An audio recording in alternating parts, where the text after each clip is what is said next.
Hey everybody, my name is Scott Chacon. I'm the CEO of GitButler, and today I want to show you some of the really cool stuff in the new release that we just did.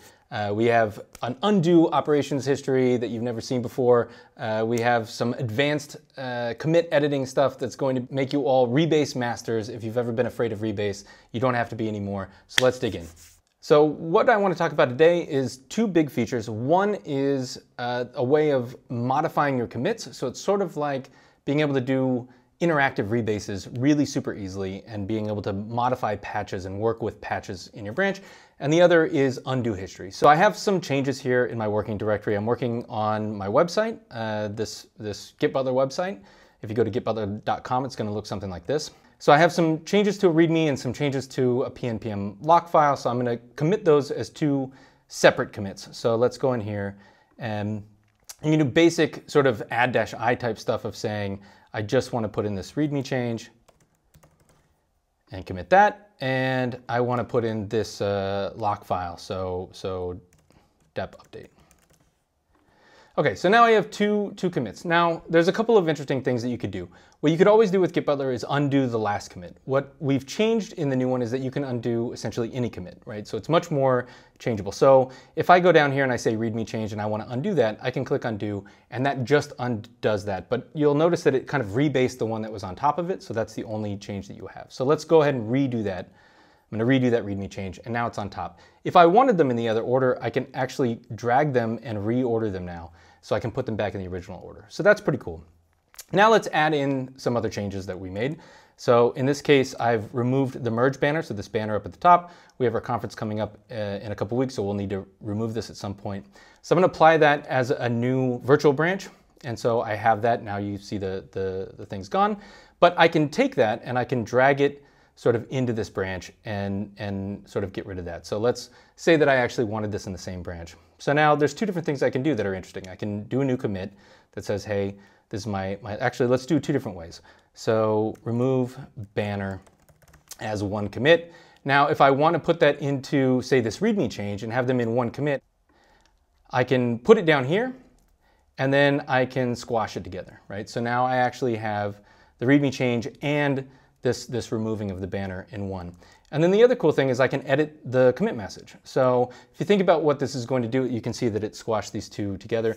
If you think about how you would normally do this, you do sort of a rebase-i and stop at a specific point and change the commit message, or there's a couple different ways you can do it, but it's not particularly easy. So I can say, and remove banner. So let's do one more thing here. I'll add in sort of this thing where I make the source code available in the top, and I'll add this nice sort of background color red, right? So you can see that there's a little source thing here. The background color is a little bit different, and I can move all of these into this as though they were sort of all in one branch. So I'm going to move all these out. So now I have even more. Now, one of the cool things that you can do is you can drag changes into any of the commits. So actually, if I want to keep editing this and say remove banner and change background color, I can do that. And then I can take the thing that changes the background color and move that change into that commit, right? And it puts it in that commit. I can also, I can put this in the dep update as well. So the other cool thing that we can do is this thing of inserting blank commits. So you can kind of split a commit into multiple commits by putting in a blank commit and then moving changes into it. So if I put in a blank commit in between here and I say I want this to be my background color change, I can do that. And then I can go in here and I can find the thing that changes the background color and I can just move that particular file change into that, right? So now this is the one that has the background color change, and this is the one that it removes it from this previous commit. Now, the other kind of cool thing that we can do is move commits around. So if I want to create a new branch and I want to put this dependency update in this new branch, I can just drag this commit into the new branch. That's the only change in that branch, and I can push that and open a PR that's just on those particular changes and not on the rest of the changes in my branch. Or I can also drag it back over here. The second major thing that I wanted to talk about is this undo history. So now in GitButler, everything that you do essentially if you're familiar with the concept of a ref log in Git, we're sort of keeping this operations log of everything you do. So if you go down here now to this little project history button and you click on it, you can see a history of everything that I just did in this video, right? So I'm squashing commits, I'm reordering commits, I'm moving commits around, I'm creating branches, and I can go back in time to any of these timestamps and revert to what the project history looked like at that particular point in time. So this is before sort of I moved all of these things over into my other branch, right?